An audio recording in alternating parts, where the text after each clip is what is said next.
Fala, galera, tudo bem? Professor Elber de Direito do WM Concurso, sejam todos bem-vindos. Vamos dar continuidade ao nosso estudo.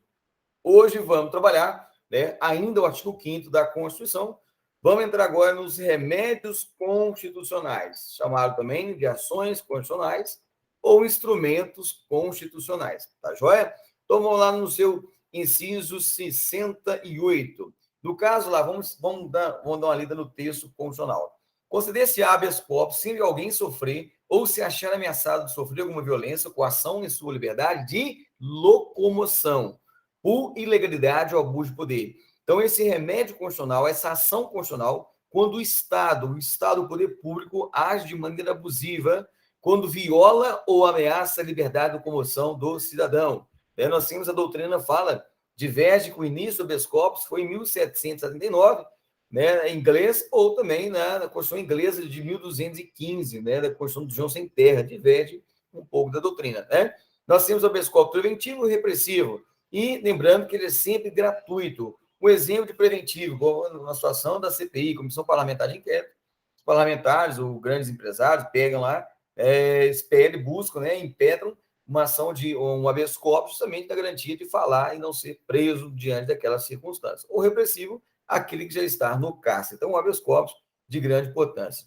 Nós temos aí o mandado de segurança, é um direito digno e certo que não é amparado nem pelo habeas corpus nem habeas data. O habeas corpus nós acabamos de salientar. O habeas data nós iremos ver um pouquinho mais para frente, que trata do direito à retificação ou o direito à informação. Então, quando não é amparado o direito digno e certo, que não é amparado no que tange ao habeas corpus, liberdade de locomoção, ou habeas data, informação e retificação, e é um direito digno e certo. Professor, que é um direito digno e certo não é discutido. É um direito que já é colocado à pessoa. Por exemplo, se um cidadão está fazendo um concurso público, ele passou lá em 10º lugar no concurso, e a banca, o processo seletivo, a banca examinadora começa a chamar a partir do 11º para as próximas etapas, Ou seja, está violando o direito digno e certo, porque ele está lá aprovado, foi publicado em 10º lugar. Começa a convocar do 11º para frente, ou seja, os 10 anteriores não são convocados. Opa, está violando o direito digno e certo, que tanto pode ser impetrado de maneira individual ou de maneira coletiva. Olha lá, quando o responsável por ilegalidade ou abuso de poder for o quê? Autoridade pública ou agente de pessoa jurídica no exercício de atribuições do poder público, ou seja, a máquina pública violar o seu direito fundamental. Então, é um direito que não se discute, por isso que fala que é um direito digno e certo, que não é amparado pelo habeas corpus e habeas data. Porque se for um direito digno e certo a locomoção, habeas corpus. Se for um direito digno e certo a informação, a retificação, habeas data.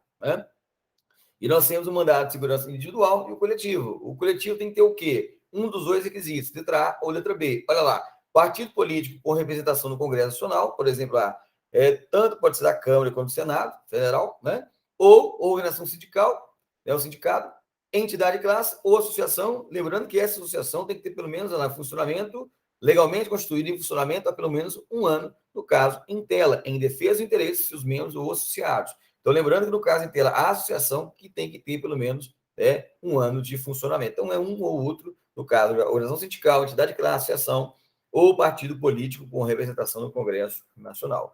E o mandado de injunção? O mandado de injunção, gente, é falta de norma regulamentadora. Quando é um direito constitucional, uma liberdade constitucional, um direito de nacionalidade, soberania, cidadania, é violado, por ausência de uma falta de uma norma regulamentadora. Vamos dar um exemplo? O artigo 37, inciso 7 da Constituição, fala do direito de greve do servidor, que vai ser regido por meio de uma lei, Ou seja, no caso em tela, a Constituição prevê que o direito de greve do servidor civil vai ser regido por uma lei. E até hoje, desde 1988, não se criou essa lei de proteção ao direito de greve do servidor civil. E no caso, impetraram o mandado de injunção ao Supremo Tribunal Federal, no caso em tela, pela essa falta de norma regulamentadora, de um direito constitucional, por exemplo, de direito de greve. Nós tivemos uma outra situação também, no que tange a comunidade LGBT, a proteção do grupo vulnerável, no caso inteiro não se tem uma lei de proteção da comunidade LGBT, lésbicos, bissexuais, travestis, transgêneros e mais, Não houve uma proteção de uma lei que garantisse os direitos fundamentais. Então, impetraram o mandado de injunção, que o STF decidiu, até que se crie uma lei de proteção da comunidade LGBT, aplicar-se-á a Lei 771689, a lei de racismo, justamente no caso em tela, para a proteção dos direitos fundamentais. Então, mandado de injunção. E o habeas data, nós já até falamos, né? Que é o direito à informação e à retificação, né? De dados da pessoa do impetrante, no caso interno. Então, pessoa que é o direito a sua pessoa, a pessoa do impetrante, ele quer informações no seu caráter particular, por exemplo, vai lá na Previdência, quer, por exemplo, o tempo de contribuição, tem esse direito, né? De banco de dados, de entidades governamentais de caráter público, e é denegado a eles esse direito. Então, habeas data. Da mesma forma, a retificação de dados, por exemplo, quer corrigir o nome do pai, da mãe, ou o seu próprio nome, ou de outra informação. Retificação, lembrando que significa corrigir, retificar, corrigir, né? Diferente de ratificar. Ratificar significa confirmar, convalidar, né? Então, retificação tem esse direito de informação, essa retificação de dados, quando não se prefira fazê-lo, lógico, né, por meio do processo judicial, sigiloso ou administrativo. Bacana? Então, habeas data, o direito de informação e a retificação. Ação popular. Ação popular, gente, é o que visa anular ato lesivo ao patrimônio público, né? A moralidade administrativa, ao meio ambiente, ao patrimônio histórico, cultural. E lembrando que qualquer cidadão pode impetrar. Lá na tua prova põe qualquer pessoa. Não, não é qualquer pessoa, é qualquer cidadão. E ela é gratuita, porque é uma ação de cidadania. Agora, não é sempre gratuito. Olha lá. Ficando o autor, salvo comprovada má-fé, isento das custas judiciais e os ônus da sucumbência. Gente, todas as custas do processo, os ônus, né, do trâmite procedimental, processual, é gratuito, salvo se houver má-fé do litigante, aquele que está propondo aquela ação popular. Então, primeiro vamos estabelecer que é uma ação popular, então, que visa anular um ato lesivo ao patrimônio público, cultural, ao meio ambiente. Vamos dar um exemplo. Um prefeito, um suposto prefeito, ele quer cortar todas as árvores da cidade para criar ruas, avenidas. Espera aí, ele está destruindo o meio ambiente, né? No caso, em tela, não pode fazer esse ato que lesa, né? Que dá prejuízo ao meio ambiente, né? Ecologicamente protegido. Nós temos o Pacto Internacional, a proteção do meio ambiente, sem geração de dimensão de direitos humanos. Então, qualquer cidadão pode impetrar uma ação popular para proibir que o prefeito, de fato, ele faça essa destruição do meio ambiente daquela cidade, né? Então, lógico, é isento. Agora, se no caso em tela não foi a intenção do prefeito, e sim o candidato da oposição que falou que o prefeito queria fazer aquilo ali, ou seja, houve má-fé daquela pessoa. Então, aquela pessoa vai arcar com todas as custas judiciais e os ônus da sucumbência. Então, por isso que, no caso, se houver a má-fé, né, de quem está propagando aquela informação, vai arcar com as custas do processo. Tá joia? Legal. Aqui tem um resuminho bacana para que a gente entenda, né? Legal. Aí fala, no inciso 50, 60, 74. 74. Olha lá. O Estado prestará, né, assistência jurídica integral e gratuita aos que comprovarem insuficiência de recursos. Professor, justiça integral e gratuita é para pobre? Não. É aquele que tem insuficiência de recursos. Lógico também que é para pobre também. Mas só que, além de ser de pobre, é aquele que não tenha suficiência de recursos. Às vezes a pessoa não é pobre, mas naquele momento ela não tenha a suficiência de recursos. Tá joia? Olha lá. Inciso 75. O Estado indenizará o condenado por erro judiciário, assim como o que ficar preso além do tempo fixado na sentença. Olha só, interessante. O Estado cabe a proteção do indivíduo, se ele está solto ou está preso, né? Garante o direito à liberdade da locomoção, mas se ele estiver preso, né, no caso interno, tem os seus direitos fundamentais. Se houver erro judiciário, por exemplo, condenar uma pessoa que é inocente, tem que indenizar. E além daquele ficar por tempo preso além do tempo fixado. Por exemplo, o cara toma um balão lá, então, a prisão, detenção, a reclusão, desculpa, de 12 a 30 anos. Nós temos um homicídio qualificado aí de 12 a 30. Dá-lhe uma pena lá na 2030 da pena, 25 anos. Chega lá e fica com 30 anos. Opa, passou, extrapolou o limite de prisão, né? Da pena privativa de liberdade, ultrapassou. Então, o Estado, por aquele erro, né? Aquele erro, aquela omissão do Estado, vai ter que pagar. Inclusive, nós temos essa previsão lá na Convenção Americana dos Direitos Humanos, que é o artigo 10º, né? É importante nós destacarmos isso aí. Olha lá, nós falamos que a justiça gratuita integral é para aquele que tenha insuficiência de recursos. No caso aqui, os reconhecidamente pobres, eles têm de maneira gratuita o registro civil de nascimento e a certidão de óbito. Cuidado, que lá na prova eles invertem, pessoal, né? Então, eles põem lá que a justiça integral e gratuita são para aqueles que são reconhecidamente pobres. Não. Os reconhecidamente pobres somente têm o registro civil de nascimento e a certidão de óbito. Tá joia? Legal, né?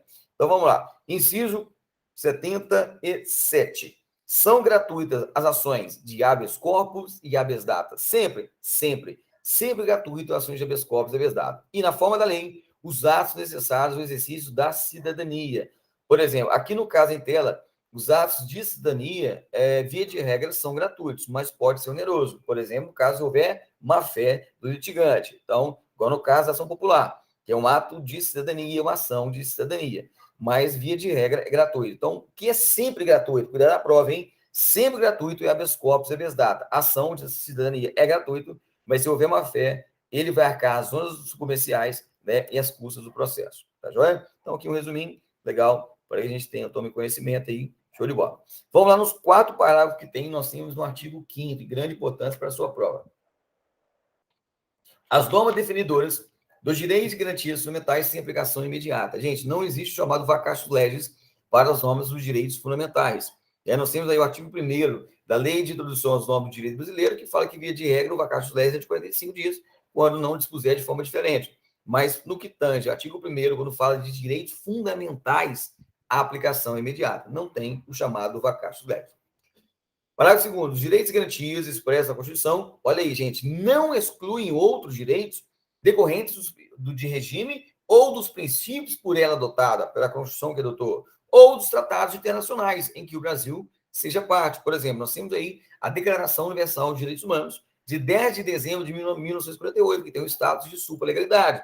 Nós temos aí, por exemplo, a Convenção Americana de Direitos Humanos, chamada de Pacto São José da Costa Rica, onde o Brasil ratificou em 92. Ou seja, os direitos previstos na Constituição,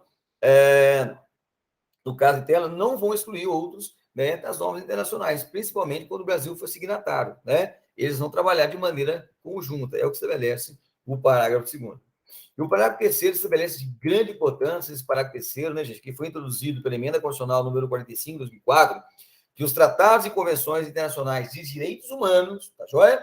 Que forem aprovados em cada casa no Congresso. Nós temos 2 casas no Congresso, a Câmara dos Deputados e o Senado Federal, sistema bicameral, em 2 turnos. Professor, o que é 2 turnos? Vai na Câmara, passa no Senado, volta para a Câmara, volta para o Senado, passa para o Senado. Ou seja, Câmara, Senado, são 2 turnos. Por 3/5 dos votos, nós chamamos de quórum qualificado, é o maior quórum que tem na nossa Constituição.